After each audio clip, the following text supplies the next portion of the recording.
Good morning. এরকম সকাল সকাল রান্নাঘরে চলে আসলাম। আজ সকাল থেকে লাইন নাই, তাই কাজ হয়নি, অনেক ঘুমিয়েছি।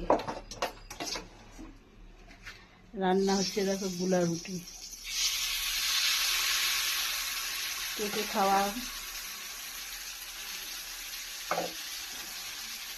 দেখো এতগুলো হয়ে গিয়েছে।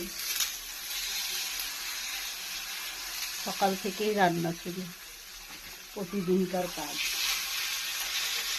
ভালো লাগে না ব্যায়াম।